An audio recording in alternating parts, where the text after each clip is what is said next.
Hello, and welcome to Spoiler Piece Theater, the podcast that doesn't give a shit about spoilers. We just want to talk about the movies. My name is Dave Riedel. My pronouns are he, him. I am a yapper about movies, and I used to be a writer about movies. But then someone broke all my fingers, and I'm a member of the Boston Online Film Critics Association. That sounds like the beginning of an origin story or something. Like a hero's origin story. That's right. And now all of his fingers are bent the wrong way, and he can't type. So he uses speech to text. I know. Thankfully, his middle finger is still in the correct position. That's right. He's in a permanent cast, so he can only flip people off. Yeah. My name is Evan Korean, by the way. My pronouns are he, him. I'm co-chair of the Boston Online Film Critics Association, co-author of your 80s movie guide, Better Living, co-host of the It's the Pictures podcast, and someone who enjoys a good tangent. Yeah. And hey, big announcement this week on Spoiler Piece, Evan. I've switched to Cinca. So, yeah. I'll try to have a heart. That is a reference to our Patreon episode this week, everybody. We talked about the 1982 sex comedy drama, ? Yeah. Fast Times at Ridgemont High, starring Sean Penn and Jennifer Jason Leigh and Phoebe Cates and Judge Reinhold and Mike Damone and Mark Radner. I don't know their all names. Yeah. And yeah, it was a lot of fun. It's one of those movies that every time I watch it, which is, I don't know, I don't think I'd seen it in about a decade. I'm just like, that's right. One, this is always better than I remember it being. And two, it's always more serious than I remember it being, but it's still very funny. So Evan and I had a good conversation about that. So if you're a patron, please go check out the Fast Times at Ridgemont High episode. And if you're not a patron, like, what the fuck is your problem? So... What are you waiting for? Yeah. Let's get down to brass tacks, people. What is your problem? So anyway, we've got just one movie on the show tonight. Somebody decided to make Hamlet again. So we will be talking about that. Right. Yeah. But before we get to that, I think we're going to bring back a segment we have not heard in many moons. Oh, yeah. Yeah. What's the segment? It's called Riedel's Recaps. Riedel's Recaps. Bun, dun, dun. Yeah, that's right. So back many, many years ago, we had, was it Catching Up with Crean? Yes, it was Catching Up with Crean, Keeping Up with the Jensens and Riedel's Recaps. These were our kind of mini review / hey, I just saw some movie that's not a movie I'm really talking about at the show, but I wanted to bring it up. Right. So in the last week, I decided to go ahead and purchase the AMC, whatever it is. I don't know what it's called. I actually don't know what it's called. And it's like Ass Pass. Ass Pass? Perfect. You can pass It's gas with your A-list. Ass Pass. The A-list. That's right. So you can buy the fucking thing for $25, but then you can see 4 movies a week, which is like a really good deal. Fucking deal. That's a really good deal. And I have not obviously made that many. I think I saw 3 movies in March, and I've seen 2 movies now in April. I saw Project Hail Mary, which I had no interest in seeing because I saw the trailer and I was like, 1, it's called Project Hail Mary, and that's stupid. 2, there's a little fucking talking rock in the trailer. No. And so then I read that it's, the novel on which the movie is based is written by the guy who wrote The Martian. So I'm like, all right, The Martian's a legitimately good movie. Okay. And then I know a couple people who are like, oh my God, Project Hail Mary. I just cried the entire time. I was like, great. That's just what I fucking need, as if I don't cry enough on my own. So I was like, all right, I'll go see the fucking movie. And it's amazing. Yeah, it's really good. Yeah, it is. You will fall in love with The Rock, you cold-hearted sons of bitches. So there's that. And then I saw the horror ? Movie Undertone, which is the movie about the woman who does the podcast about scary shit, and then scary shit like gets into it's a like a they discuss phenomena, like unexplained phenomena, and her co-host gets like an email with 10 attachments in it, and she's like, well, don't fucking open the attachments. He's like, I already opened the first 2, and he's like, they're fine, there's no whatever. But Evan, did you know that the virus or the demon or whatever the fuck is actually in the 10th file. That's how they get you. Oh. That's how they get you. They assume you will have the patience to sit through 9 other files that don't really make a lot of sense. And then you'll start having weird dreams about your Catholic mom who's upstairs dying, and they're waiting for the death rattle. And then you're pregnant, not you, but the character. The royal you are pregnant. The royal you are pregnant. And then there's like a demon who comes through and like, makes your kids stillborn. And then there's an ending where everything is black and you don't see what happens. And the sound design, though not bad, is not good enough. And I have to say, I'm always talking about how I wish horror movies were a little more ambiguous than most of them are. Yep. This movie is called Undertone. It should be called Underbaked Tone, because this is, this screenplay doesn't know if it's like upstairs, downstairs, selling hats and t-shirts. There are some legitimately frightening things in it, but at the same time, it's just kind of like, it's fucking stupid. So womp womp. Yeah, and that, ladies and gentlemen, was another episode of Riedel's Recaps. I'm just picturing like opening the attachments and you're like, McAfee virus scanner's like, don't open that 10th one, it's got a demon inside. That's right. Danger, demon alert, demon alert. All kinds of pop-ups, red pop-ups that start showing up on your screen. Yeah. Reminds me of that scene in, what's the serial killer movie with fucking Harry Connick playing the serial killer? Copycat. With Sigourney Weaver. And she gets a virus sent to her by, not by Harry Connick because he's in prison, but by, I think, William McNamara plays the other serial killer. Who's like learning from Harry Connick. Have you never seen that? No. It's the worst fucking movie. And it's that period of time when there was like a rule, like a Hollywood rule, where Dermot Mulroney had to get shot to death in every movie. What a rule. Yeah. Did you ever, like the early to mid 90s, he gets shot to death in like 80% of the movies he's in. Oh, sounds like a real Sean Bean problem. Yeah, it does. When he showed up in Zodiac, I was like, oh, come on. Give the guy a break. No, and he lives through Zodiac, so. Yeah. Anyway, we are talking about, there's a new Hamlet, and we watched it. It's a new one. Yeah. It's a new one, which is to say it is a reinterpretation of Shakespeare's Hamlet. That's William Shakespeare. Hey, Dad, I can't see too good. Is that Bill Shakespeare over there? Knowing now that Bob Odenkirk wrote that line makes so much more sense, because I can literally hear his voice saying it. I can hear him saying it. I can hear him laughing to himself when he wrote it. Yeah. Yeah. And I was watching some interview when he was talking about it, and the interview asked him how much did that change from like when you wrote it and when you did it at Second City and when you did it. He's like, it never changed. Everyone is just like, do it the way, it's great. And we were like, yes. And the only thing different about it when they did it on SNL was that he usually played the Phil Hartman part, the dad, but Phil Hartman played it because Bob Odenkirk was only a writer. So there you go, Bill Shakespeare. So we saw this adaptation of Hamlet. Yes, we did. Yeah. So this stars, he's been on the show a couple times this year already. Although I think only on the Patreon. I can't remember. Riz Ahmed is Hamlet. And then there's a bunch of other people that you have seen before. Timothy Spall is Polonius. Art Malik is Claudius, also known as the terrorist from what's the Arnold Schwarzenegger movie where Jamie Lee Curtis does the striptease? Oh, True Lies. True Lies. He's the bad guy in True Lies. I thought I recognized him. I was like, where do I know this guy from? I didn't even realize that's who he was. Doesn't have any hair now.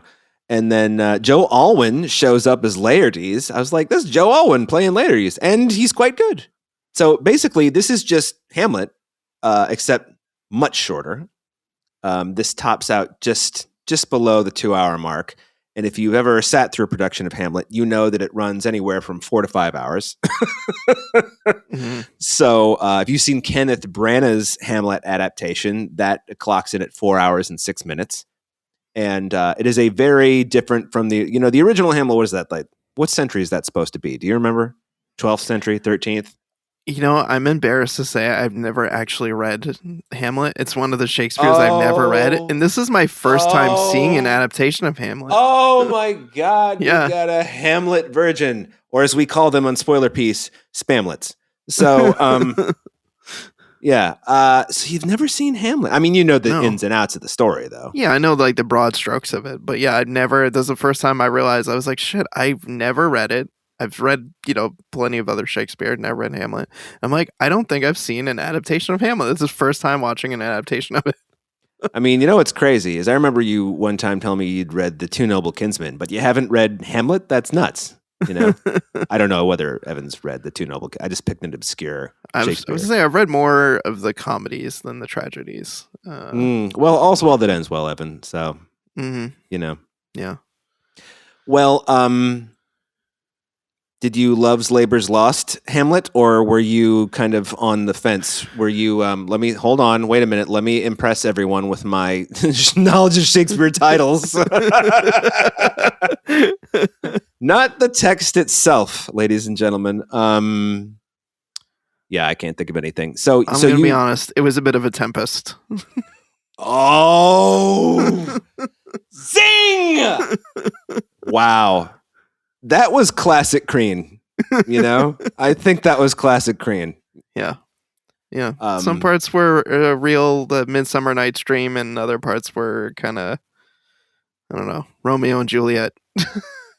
I was going to say that some parts were, so I got to stop this. I was going to say some parts were Two Gentlemen of Verona. I don't know. Okay, so the broad strokes of Hamlet, as we know, I'm actually kind of surprised they brought Fortinbras into this, which the reason I mention that, even though you don't know what the fuck I'm talking about, is because, and I'm not saying that in a derisive way, don't know Hamlet. Right. There's a whole, what usually, in the Hamlet film adaptations I've seen, the thing that gets cut in almost every one of them is the Fortinbras subplot, which is, I can't remember which country he is leading or which he's trying to whatever. Denmark? But no. Well, Hamlet, this is Denmark, yes. Right. But Fortinbras is not, I don't know if he's Danish or not, but he's trying to usurp the throne.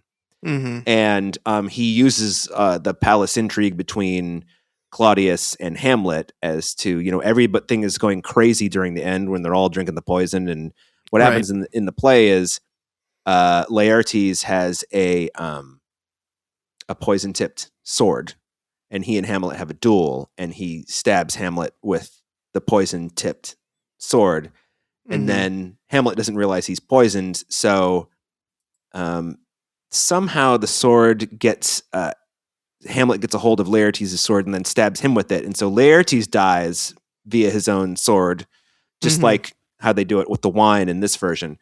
And if I recall correctly, Gertrude, when she drinks the poison in the actual Hamlet, she doesn't know it's poisoned. She's like, let me do a toast to my son Hamlet or whatever. And Polonius and Laertes, or rather Claudius and Laertes are like, what the fuck are you doing? No! Put that shit down. And then she's like, gulp. And then she's like, oh, I am poisoned, slain. So anyway, the whole thing with Fortinbras is he comes in while all this stuff is going on at the end, and he takes the Danish throne.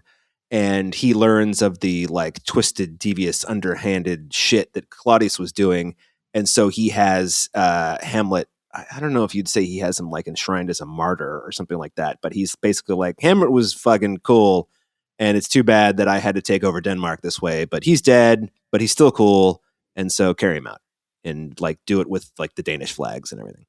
So yeah, that's how. But that usually gets cut because it really, you hear Fortinbras' name a few times through the play. By the way, I haven't read this in 25 years, so if I'm getting any of this wrong and you all feel like telling me about it, he's mentioned a few times, and then there's the rumbling of, oh, his army is approaching, and everyone's like, but Hamlet's being crazy. And then the intrigue, and then the death, and then Fortinbras is like, fuck all y'all, I'm taking over. But you found this to be a bit of a tempest, so I don't think we need to explain Hamlet. And now that you've seen seen it, you know what's going on. Yeah. What worked for you in this adaptation? I mean, obviously, we're using the Shakespearean language, which, as many times as I hear it, every once in a while, I'm like, wait, what does that mean again? Yeah. Yeah. I mean, I think one of the challenging things in watching this at home is not having subtitles. And that is frustrating for me, especially when it comes to Shakespearean language. Because, yeah, it's like if someone is mumbling, like Riz Ahmed has done, it does a few times throughout the movie, it is very hard to understand what is being said. Well, he's like speaking to himself, right? Right. Yeah. There are some times where I feel like he's just mumbling and I cannot hear or understand what he's saying. And I would have loved subtitles to help. Because, I mean, Shakespearean English, it does take a minute to like adjust to. But if you're paying attention to it, you can understand what's going on. It's not like you're going to be like totally lost. Right. So, I don't feel like I struggle with that so much. More so like the low talking and lack of subtitles was a frustration for me in this. So he's a low talker is the problem. Yeah, he's a low talker. I mean, like some scenes he's not. Like some scenes I feel like I can understand him really well. I thought Joe Alwyn, I think, gave my favorite delivery of the lines because I feel like he was really enunciating everything. I could really understand him clearly, probably the most clearly of anybody who was delivering dialogue in this movie. But so okay, let's see the things I liked. I loved the visual aesthetic of this movie. I really liked good looking movie. I like that this movie is dark looking to reflect the kind of like dark mourning, sorrow, anger that Hamlet is feeling throughout the film. The kind of enclosed spaces where kind of like in that big, I don't know if it's like a palace or a house it's supposed to be, where some of the movie takes place, and then the kind of like nightclub and that scene where he goes on the roof and falls like the ghost of his father to the roof. I thought that was a cool scene. Yeah, I thought there were some really breathtaking visuals. So I respected what the movie was doing from a cinematography perspective, and also kind of like making this feel very modern and urban in a way, which I found really fascinating. I thought the score was very intense and very moody and unsettling. So I was like, the movie is really working for me on that regard. And I think Riz Ahmed, he is nailing the emotions in every scene that he's acting in. I think it's a good performance on his part. But I just feel like I was having trouble following the dialogue due to his line delivery and a lack of subtitles. That was a part that bothered me. And also I feel like this was paced god awful slow. Like I just found myself just so bored for like the last like hour. I was like, come on guys, let's pick up the pace here. I feel like was like dragging for me. Yeah, it hits all the major scenes from the play. But there was some curious, what would you call it?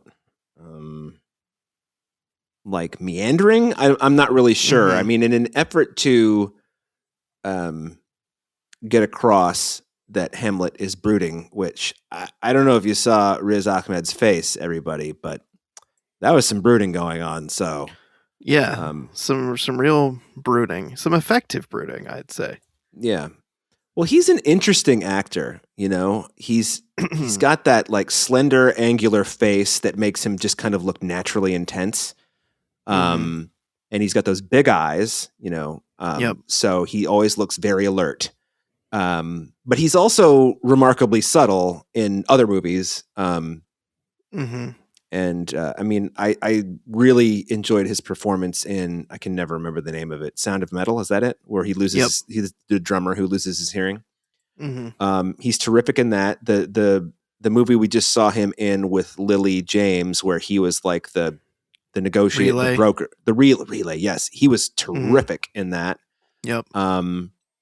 And so it's always interesting to me.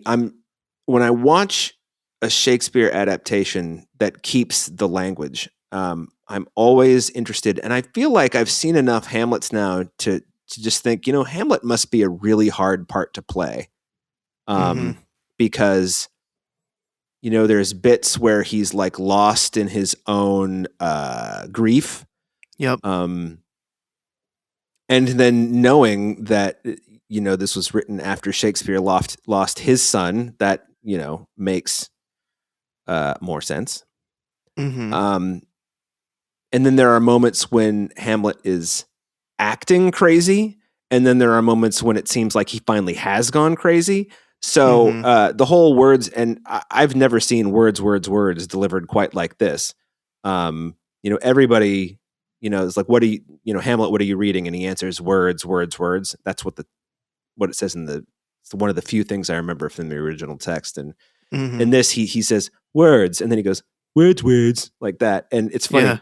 Yeah. Kenneth Branagh goes words like that, and then it's supposed to be a silly line, right? But it's always interesting to see how different actors do things differently. But the thing that stuck out to me is I actually kind of felt like Mr. Ahmed's performance was akin to Kenneth Branagh's in his version of Hamlet. So, and I would say Kenneth Branagh is kind of doing a stage Hamlet, not really a movie Hamlet. So it's which is to say it's super emotive. So yeah, this was interesting to me. I liked that the to be or not to be scene was him driving in a car and deciding whether he was going to crash into somebody, head on. I was like, I have not seen it done this way before. Yeah, very interesting choice to deliver that soliloquy in that that fashion. Yeah, the speeding car where he's like playing chicken with other drivers on the road. Yeah, it was particularly intense. I'm glad you. I in my head I always think slings and arrows. That's what I think of when I think of that soliloquy. Because it's like that's the one that like everybody, whether you've, everybody knows that kind of like snippet or have heard bits and pieces of it. Who's like has a passing familiarity with Shakespeare, even if you've never seen or read Hamlet. For sure. Yeah, I don't know how to pronounce her name because it's Welsh. You talking about Morfydd Clark? It looks like Morfydd. Yes. Yeah. Is that how it's pronounced? I believe so. I believe that's how you say it. She's in something we saw. Saint Maud. She's Saint Maud, right? Good. Yeah, but I don't remember if she was in something else. Yeah, I never got around to Saint Maud. Yeah, I thought that Timothy Spall was excellent as Polonius. Oh my God, that guy. What? The most British set of teeth on him. I was just like, every time he opened his mouth, I was horribly disgusted by everything that was there. They grew up with no fluoride in the water, Evan. What are you going to do? Yeah, yikes. I don't say that. I don't say these kinds. I'm not really judgmental of people's appearance. I was like, oh my God, I didn't realize how gross his teeth were. I didn't even notice. So I've either seen him a lot or gross teeth don't affect me. I'm not sure which it is.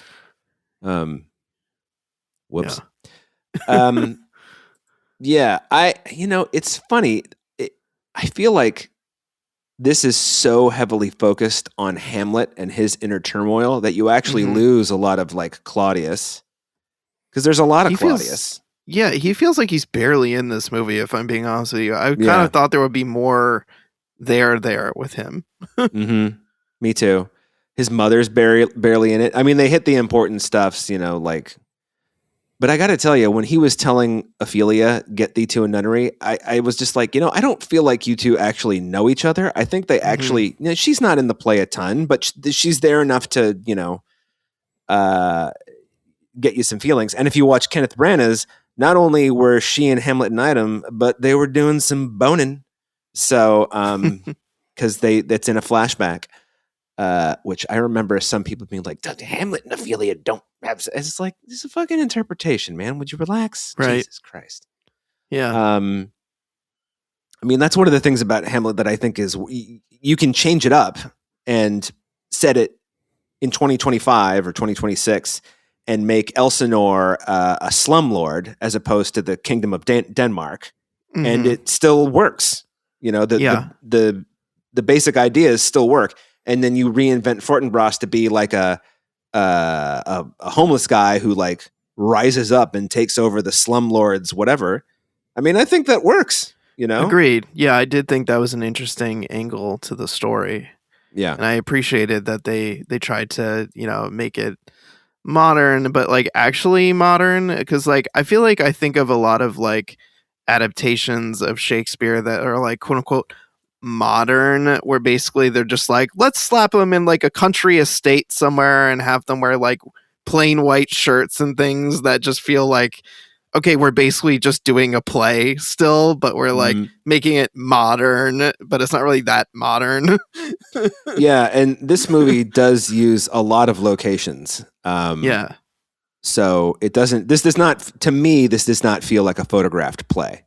Right. Especially when you get out to, the opening is, I mean, Hamlet, I think you're supposed to get the impression that Hamlet feels, I was going to say claustrophobic, but he feels like the walls are closing in on him, like right from the beginning.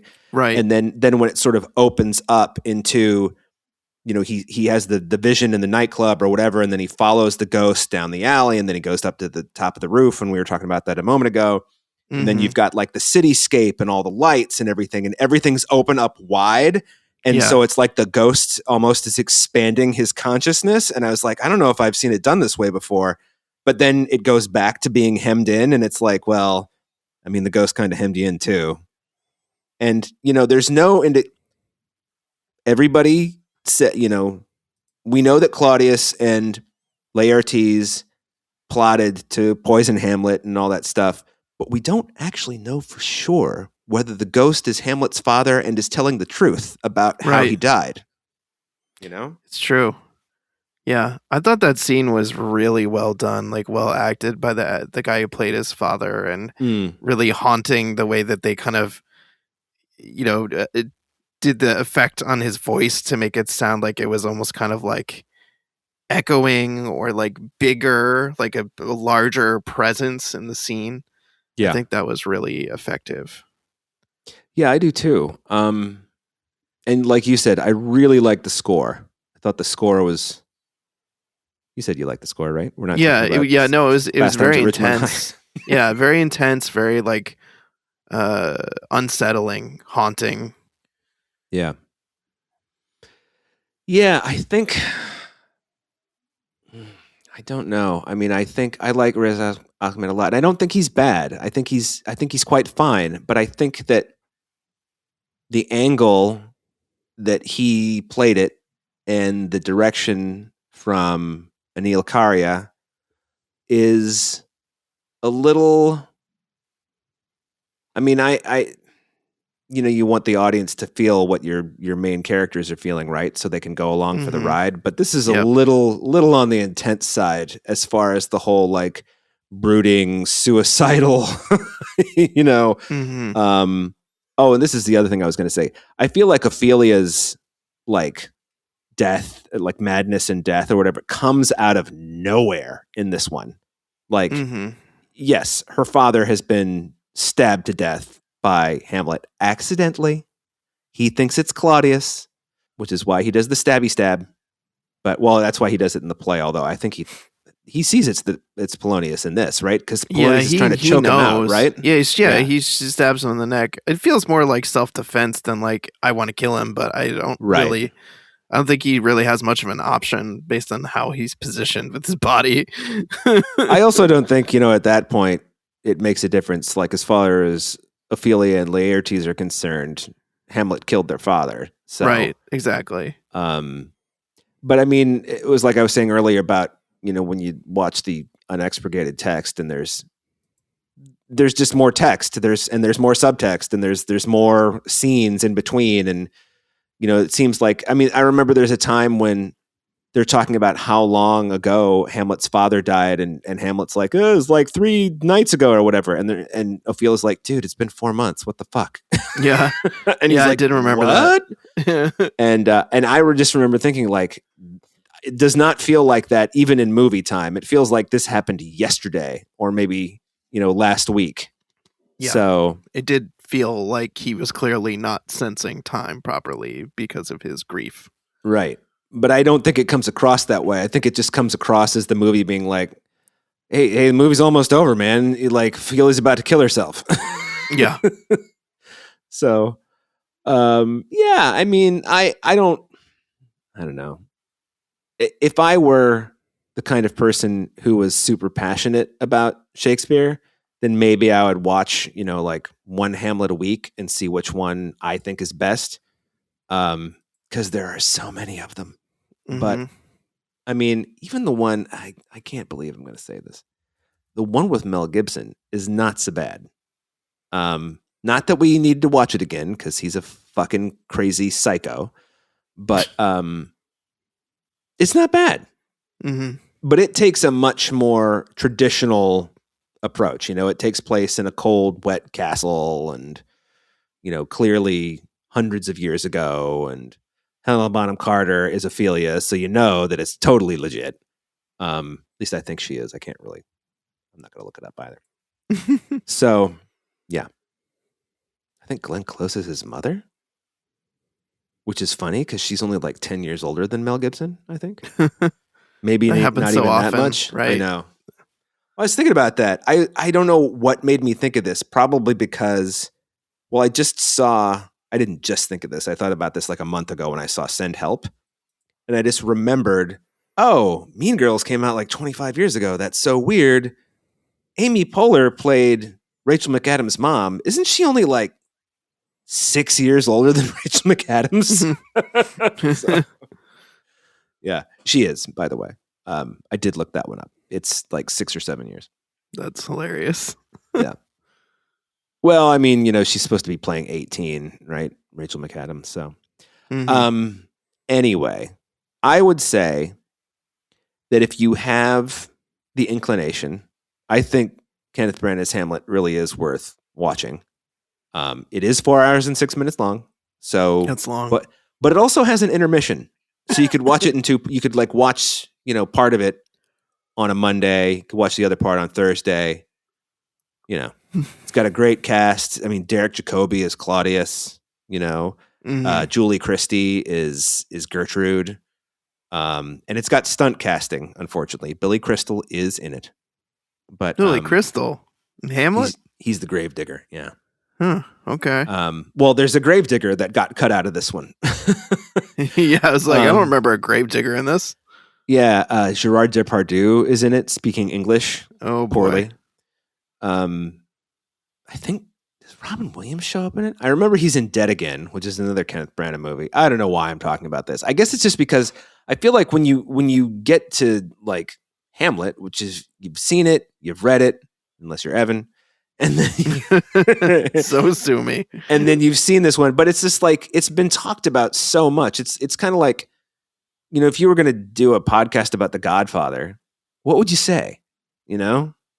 How many times have people talked about The Godfather or Thief or like name another movie that you can't say anything else about because everybody else has? Saving Private Ryan. Yeah. So is this going on your what do you think? Is this your mileage may vary? Is it a hey fuck this movie? Like what is it? No, I definitely think it's your mileage may vary. I respect the craft of the movie. Like I think from a technical perspective it's good, and I do like performances in it. I just don't think I don't know how that I would recommend this to someone unless they are like a completionist or really into Shakespeare. I think the average person is probably not going to want to watch this movie. Yeah, I think that's probably true.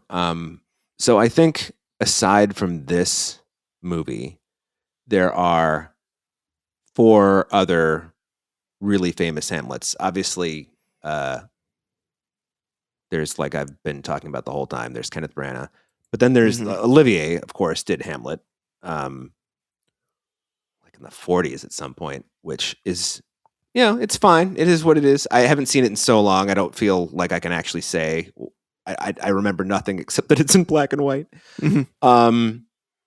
I would say if you want to subject yourself to Mel Gibson, and I'm not sure you do, but if you did, Zeffirelli's Hamlet from the early 90s is not bad. And then you've got the one with Ethan Hawke, which is like also a contemporary take. And I saw that like when it came out in 2001 or whatever, and I've never seen it again. So I don't remember anything about it except, Ethan Hawke being the kind of pro that he is, it's probably pretty good, but who knows? Yep. I mean, we did sing his praises recently and talking about She Dances. We did. Quite a fine actor. And also, I just want to mention that Gattaca is a movie about testing people's urine.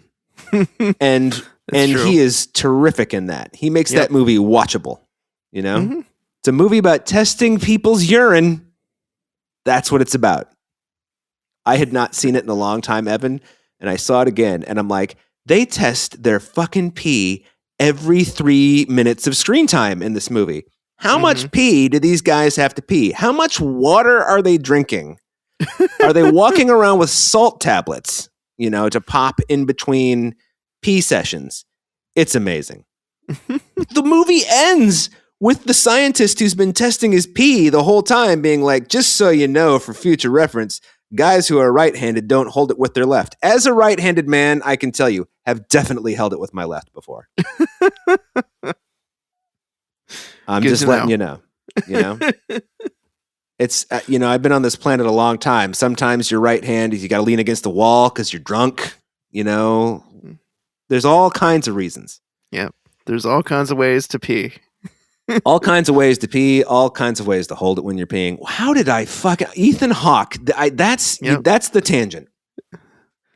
Where do you come down on this movie? Like, would you recommend it, or you? I mean, it's kind of a hard sell. I think that you really have to be. I think you would to see that to want to see it without knowing anything about it. You would want to be like a Hamlet person, like a Shakespeare movie completist or something like that. If you'd seen the trailer, then I think your mileage may vary. I think it's like, oh, well, I like the cast. I think it looks great. X, Y, Z. Pick what you're going to pick. But I'm in your camp. I think the cinematography, by and large, is really excellent in this. Yeah, I think a lot of the interiors look really. This is going to come out wrong. I'm not sure I know how to say this. They're kind of flat, but they're also warm and nuanced at the same time. Does that make sense? I think so. Because like the lighting is warm, but it's, there's like a flatness to it. But at the same time, there are also like, you can see like, how sometimes when movies are too dark and the actor's eyes disappear, right? There's never any of that, but it also never looks like they're shining like a little key light right in their eyes. It's really nuanced. It is. Yeah, it kind of follows a fine line. You know what else? I just remembered something that I really thought was effective. The whole performance at the wedding reception. The dancers. Yes. And the way he gets that, he like sets up this performance as like a message between the lead like dancer and Claudius. Yep. And it is so well done. And like, it's so clear how much this act and the messages delivered through this act have shaken Claudius to his core when he just like gets up and like walks out of the room. Yeah. Yep, for sure. Yes, I remember thinking to myself, because most of the time you see it, it's a play, right? And then when they're getting all like the dance stuff together, I'm just like, this is gonna be a fucking dance. But then it's pretty hypnotic, It is. Yeah. And I think that's another strength is that, it's taken the story of Hamlet and it's put it in this South Asian community. And I think that the dance is reflective of that culture. And I thought that was another really smart and interesting choice to give the movie more texture and depth as its own kind of adaptation. I agree with you there, sir. I do indeed. Good. Well, okay. All right. So, we got 2 your mileage may varies, really. Mm-hmm. That's okay, though. This is a spoiler piece. You're allowed to say, hey, if you like this movie, go watch it. But also, if you like this movie, maybe sit and spin. So we didn't say that. We said your mileage may vary. So I think that's a win for everybody. Yeah, I think so. Yeah, maybe not the people who saying fuck this movie. Yeah, yeah. I was going to say your mileage may vary, may not be a win for the filmmakers or the cast and crew, but right. Who can say? Right, but there's still respect and props for the technical prowess. Oh, for sure. There, in no way do I think this is like a crummy production at all. No. A lot of care, and I do have to say, when Hamlet stabs Claudius to death with the broken bottle at the end of this, that is super visceral. Oh yeah. even though it's really implied more than everything, because they kind of shoot them from like the elbow up, so you don't really see any blood or anything like that. But like that sound work is some good. That's some good like kitchen knife into a watermelon sound. Oh, absolutely. Yeah, it's a very visceral sound effect of him doing the stabbing and then like twisting the bottle more and like digging it in there more. When he stabbed him the second time and then twisted it, I was like, oh, we're going for it. We are going for it in this version of Hamlet. Yeah, I was like, ooh. Yeah. Well, there you go. I mean, if you want to see that kind of thing, it's an hour and 45 minutes into the movie, but there you go. Spoiler, everybody dies. So there you go. That was this episode of Spoiler Piece Theater, and I forget to do this so often at the top of the episode, and I'm sorry, Heather Sachs, our sponsor piece patron. You are the greatest because you are sponsor piece patron, and I forgot to mention your name at the top, and I'm so sorry, but thank you for being our sponsor piece patron. Yeah, thanks, Heather. I'm going to say sponsor piece patron one more time. There you go. So you can get Spoiler Piece anywhere you get Spoiler Piece. The show is edited by the excellent Otto Clammer. Otto, thank you for being an excellent editor and doing the hard work each week. Yeah, thanks, Otto. Our website is spoilerpiece.com, but it's kind of a shit show over there right now, so you're better off just going to on it. Yeah, spoilerpiece.libsyn.com, which is where, that's our direct feed. You can also get us on Apple and Spotify. And if you want to be like super cool, you can go ahead and rate and review us on Apple and Spotify. If you want to follow us on the social medias, I swear I will get to them more than the one time I have. Spoiler Piece Theater on Facebook, Spoiler Piece on Twitter, Instagram, Letterboxd, X, and Blue Sky. You can email us if you'd like to, spoilerpiece@gmail.com. We no longer have a phone number, but yeah, we lost it. That's only because it was stolen by the commies. And that's everything. I got through everything. I got through the outro list, and I barely had to reference it. That is amazing. I want to pat myself on the back. Thank you. My name is Dave Riedel. I am the inventor of Riedel's recaps. I'm not just the founder. I'm a customer. I'm the president. That's right. I write for. I don't write for anybody anymore. I am a member of the Boston Online Film Critics Association, and on all the social medias, I am Dave Sees Movies, except on X, where I am X Can Suck a Dick, DIK, and and on Blue Sky, I'm David Riedel. My name is Evan Crean. I am co-chair of the Boston Online Film Critics Association, co-author of Your 80s Movie Guide to Better Living, and co-host of the It's the Pictures podcast. You can follow me on social media as Real Recon, and that's real as in film reel. That's right, and we'll see you next week. Bye. Bye.